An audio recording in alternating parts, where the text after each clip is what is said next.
Here's the how the system is completely jacked up in more than one way. Jacked up. All right. It's I'm gonna let you do your thing. completely You go ahead. destroyed, man.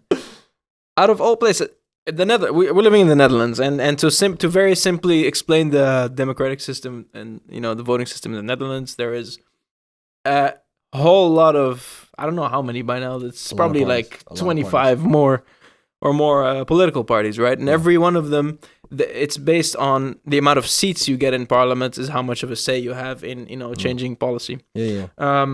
So every single group is represented in some way, or every single viewpoint is represented in some way. You have like the Green Party, you have the far right, the far left, you have the Socialist Party, you have the Workers' Party, you have the 50-plus Party for the old people, Labour's Christian Party, the Animal Party, you have the Pirate Party for internet pirates, right? And you have one that is mostly for the Turkish and Moroccan minority. Yeah. So everybody can be represented. How far you get, to what extent you can represent them, depends on the amount of votes you get. But that means the biggest parties all get seats in parliament. Yeah. And that's how you make changes in this small country like the Netherlands. In a country the size of the United States, where actually essentially every state is its own country and has its own laws, this two-party system completely does not make sense. This is the main reason why there is such a divide within the country that's especially being evident in 2020, seeing as Donald Trump has put his stamp on his unorthodox way of leading things, which led people to vote on him in the first place. And I completely understand to them, this is not a politician, because we're done with politicians. They don't want politicians. I understand the frustration with politicians. They don't want a politician. They want this guy. They want this guy, which of course the appeal makes sense. It makes sense, I think the appeal makes sense when you're capable of seeing the other side of the argument. Yeah. If you're that far left that you don't understand the perspective of someone who might be even a little more conservative, then you won't get it. But I think if you're kind of balanced, like I'm left leaning mostly, then you would go, okay, I can see why certain things would piss certain people off. Like, okay, I'm done with this nonsense. Like, I'm voting for this guy. Like, a lot of people that vote for him don't agree with most of the nonsense that he says. No, they just but they still rather have that than you know what I get though? Nonsense. Like, he does piss off but this is like something that I kind of like, but also I understand is extremely dangerous. If you're actually going to vote on Donald Trump, is a lot of people, like he pisses off a lot of the people that I really dislike and that annoy me, like the extreme left, social just cancel culture kind of person, that's offended by every little thing. That's one of the white reasons. Apologists, people like that. He pisses them off. That's why a lot of people are voting on him. Yeah, because he goes against those stuff like people. That. Stuff like that is why. But the problem is that there's too many of those voters, I think, that completely ignore the negative impact that that's going to have on society, which is definitely the last half of 2020 has been the biggest of evidence. He's also good. It's one thing to have a certain opinion that excludes certain people. It's another thing to also just be quite incompetent in your governance. Yeah, and he's not very good at governing. That's what we've seen. So that's where my problem lies. Like, you don't know how to do this, so we're gonna get someone else who has experience. This dude's been in politics since he was 6 years old or something. Joe Biden, he was born in the White House. He was always a fucking... born in the White House. He was always a politician. Yeah. I'm joking. He was born in the White House when it was still the black and white house. No, I'm exaggerating. But he started in his 30s or something. He's been in politics like over 30 years. Mad long. Yeah. And he's been really fake, honestly, in the beginning, though. Like, I think he now is like he's really the real himself. Yeah, but if you look at in the past, he was saying he's extremely pro, he was Zionist and like the stuff like that. Okay. I didn't catch that one. Yeah, it was sent to me today. I missed that one. Yeah. Wait, let me make sure, because someone sent me that one didn't land on my table, but okay. I'm gonna leave that alone for this moment. Extreme Zionist, he said in the video I saw. But I could see it. You know why? But you know why it makes sense? He's very religious. He's very Christian. Very religious. Then it makes sense. Yeah. If you put those two together, then that's what you get. Yeah, but it's of course. But who probably didn't know he was gonna go for president someday, near the end of his life. He's ran twice before, huh? Yeah, but did he believe himself? now he's like, oh, I'm running. I have to. I can't lose because I'm running against a clown. He ran in 2008, and he ran, I want to say 1998, but I'm not sure about that. Don't quote me on that. There might have been another one. But he's ran 2 times before. I know that one for 1,000%. He ran 2 times before. This is his 3rd time running. And now he's running. Yeah, but, Never give up on your dreams. Never give up on your dreams. Right? Never too even late. When you get dementia. It's never too late. Make it. Oh, my God. So, so this 2-party system doesn't work. And there's a lot of things to talk about there, man. But just pertaining to the It's States, a brilliant segue to what something I want to say. Yeah. I think that this might be one of the, I don't think this is the last time we're going to see it, but it's, I think they're going to, there soon will be a time where they have more than 2 parties. I think so. I really think so. I think it's necessary, man. I think the Trump machine is going to become its own thing at a certain point. That's what makes sense to me. Like, if I'm Trump, I'm coming. Because the thing with Trump hasn't conceded at this moment, by the way. At the moment of this recording, Trump still has not conceded. He's still just sitting in the Oval Office holding his own. He's still just doing his thing. Yeah. But even if he loses and whoever has to drag him out of there drags him out, you're never getting rid of this guy. Let that be very clear. He's not going anywhere. His ecosystem is the man has. You have a Twitter account. That's all you need. Yeah. He might start a podcast to mobilize people. Start his own political party. He could do that. Make it a company or something. He could start a TV channel. He could do so many things with this machine that he's created. The machine is not going anywhere. The machine isn't going anywhere, but I mean the political system. He's just moving to another position. And honestly, he might even be more effective in another position other than president. He might be able to do even more damage. 100%. You see what I'm saying? So that's I mean, he was, the thing is, the big issue with him, like, if you really... Plus, he can run again. If you really boil Apparently, it down, he can run again. I didn't know that. Of course you can. No, can you? Have they ever... I heard that. I heard that he could, if you lose, you can run again. It's not common. It's definitely uncommon. But this has been a very uncommon year. Let me check that because I do want to.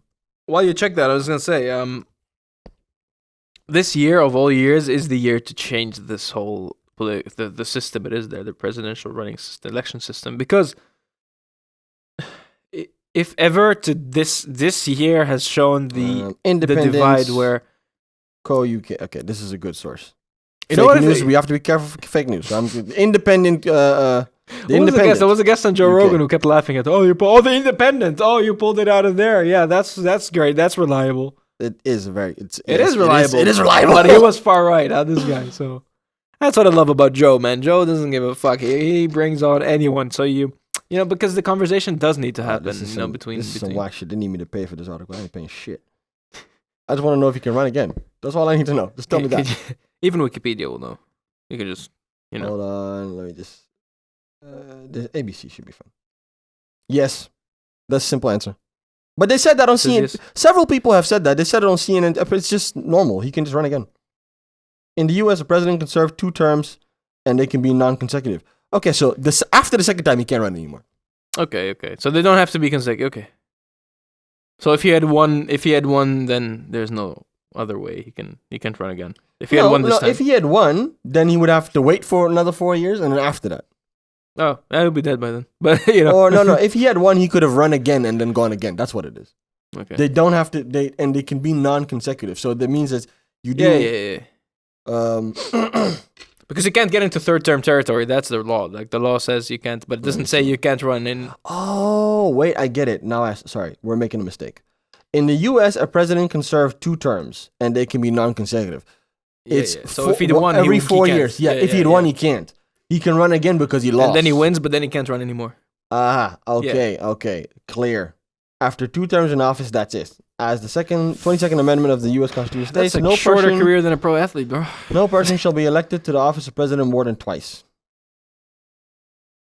So, has a 1-term president ever been re-elected? Yes, apparently. Grover Cleveland. Don't know who that is. Cleveland is the only one. So you mean he served 3 terms? No, he served.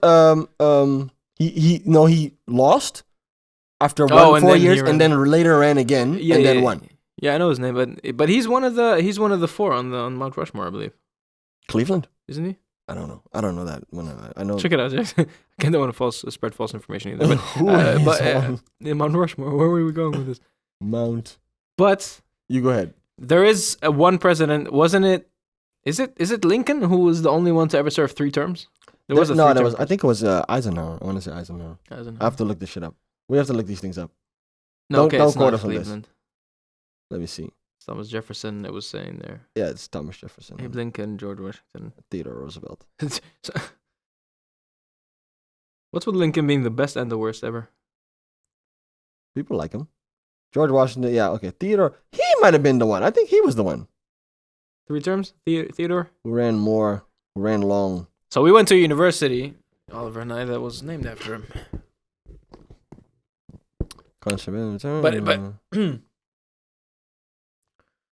you know what the thing is with this? The thing is, man, in the States, there's just so many. Obviously, United States. So there's all these different states that have different laws, and obviously, you're gonna vote for the person that best represents, or can change the laws of your state, which is different in every state. No, he just ran 8 years in office. 8 years. Okay.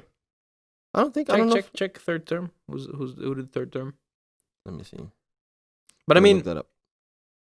the insanity of thinking that the 2-party system works Insane. in that big of a but you have big to of a understand it's a historical development. It's not just that they just want, oh, let's just do this shit. It's like it's been built into the system. Yeah, so it's very difficult to get that out of there. It's But like it a has too to be. big to fail thing. It's like a catch-22 because you can I can start my own party, but then I won't get any power yeah. because it'll be too because people But will that's vote what. But for then the the party that system would already have exists. to change. It'd have to be changed though. The thing is, I understand like whichever president is in office is not going to change it, so it's never going to be changed because the president is never going to change the rule to take power away from himself. Because if let's say if Joe Biden now says, "Oh, the best thing we can do," Franklin Roosevelt. That's what. who did you look? Oh, you looked Teddy Roosevelt. Okay. We had Teddy Roosevelt. yeah, It's yeah. Franklin Roosevelt. Yeah, I knew it was Roosevelt for sure. That what you said made sense. What was I saying? Yeah, He's the only one also. Yeah. Why was he? You allowed know to do why? that I shit? think because it was around the Cold War. Was it Cold War? There was no. This is way before this. Oh wait, no, it's not. No, it is. No, it's World War II. Because there's here. so Began 1941. It's World War II. the laws differ when you're in a state of emergency or in a war. Then you can and that's why so people were saying like it was a joke obviously like in the Middle East when Iran attacked a U.S. Military base after the U.S. had assassinated one of their military leaders, right? And then because I was in Jordan then I was so that's like. If you want to attack the U.S. from Iran or the U.S. or Iran wants to attack the U.S., you have to go over Jordan. And we have a lot of American military bases in like the remote areas in our country. I was there at the time, and people were genuinely scared and afraid that this is going to be World War III, or at least a war was going to happen. When when Trump was wilding earlier this year. Because we were actually like getting a bit worried when I was there because there was drones flying around around that time, and we'd get essentially caught in crossfire. And we were going to be used as a pawn because we are bordering Iraq, which is bordering Iran. We're that close. The U.S. military bases in Jordan were being targeted by Iranians, so they would shoot rockets at them, and that's like they're striking areas in our country. Where was I going with this? Oh yeah, so they were saying like, oh shit, like, but it was a semi-joke. It wasn't even really a joke. I think they were saying like, of course Trump would get involved in a war with Iran so that he can, of course, avoid an election because there won't be an election if they're at war. This is actually very interesting as to how. Are you listening to this? No, yeah, I'm listening. But I'm also saying this is very interesting. But go ahead. But like, if you'd be involved in a war with Iran, there would be no elections. He would already automatically get the second term. So that's what they were saying. Oh, that's why he did it. He did it on purpose. And it's the same. Like, if you're serving your second term and it's nearing the end, and you're getting involved in a war, you're at war. You can't do elections and get involved with that. You need the stability. You need the president. You get the third term. I see what you're saying. But that's the law. Like, that's apparently if it's state of emergency or you're involved in a war directly, that is a direct threat to your country. So not the wars that the U.S. has been involved in Iraq, the Afghanistan, but I mean if the U.S. is being attacked. It had to do with the war, but they said that, what I'm reading here, they said it also had to do with, up until that time, it was more of a formality. It wasn't actually official. That's then? But that's 45. That's not even that long ago. Yeah, it's apparently 1945. Apparently because George Washington, he decided not to run for a third term. No one said you couldn't. He just said, "No, I'm not going to do that. That's not cool." And then from then on, people just sort of followed that same thing. And if you were the dickhead who tried to go a third term, everyone's like, "Oh, you're being a dickhead. Don't do that. It's not allowed." So it was like, but just frowned upon. It was like, it's frowned upon. So something only Donald Trump would have done. And then when he actually succeeded in doing it, people said, "Okay, now we have to make a law that people can't do that because it's not cool." That's at least what I'm getting from. Look at that map, man. Look how blue it is. Back in 1940. Yeah, but blue meant something very different back then also. Yeah, that was like Biden days too.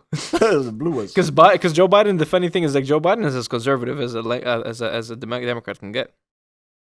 No, you can't. Yeah, anymore. But that's why I'm surprised that so many maybe those are the people. Those are the Republicans. He's a centrist. He's a centrist, really. He's kind of like a. No, he's even more probably. No, he's a centrist. He's really centrist. Which. His Mitt Romney is him. For the Republicans, it's the same thing. Yeah. He's also very center, but he chose to do that party. But he's very much in the middle. But then he was a good pawn though in this climate to run as a Democrat. That's why they picked him. So that's why Bernie Sanders wasn't. Oh no, that's why they sabotaged Bernie Sanders. Exactly. That's why they did that. They've been sabotaging Bernie since day one. Let's keep it. They sabotaged him the first time. They sabotaged him again because they're like, you coming in here with your socialist shit. We don't have time for that right now. But he. Which I agree with Bernie's ticket. Bernie's ticket is that's me. That's the type of shit I believe in. It is the type of shit I believe in too. But the thing is, it would never work in the States. Exactly. He made the one capital mistake as well that you can. He made an irreversible mistake when he was younger, which is just being the head of the. Can you look that up just to be sure of a communist club or some communist political movement. Communism and the United States. I don't know, but that does not go hand in hand. It's the opposite. Communism. You're a communist. You're a traitor. That's in especially in the States, they take their capitalism very seriously. I'd have to look it up. It was very young. He was very young, and he was either way. He was a part of one of these communities, and that's just it's a mistake for life. That's what they say. Like, if you want a political career, you cannot afford any mishaps, especially in the age of social media. So all you college students, right now studying to be politicians and stuff, better watch what you post and what you do, because these things are really gonna bite you in the ass 40, 60 years from now. Or it's gonna work.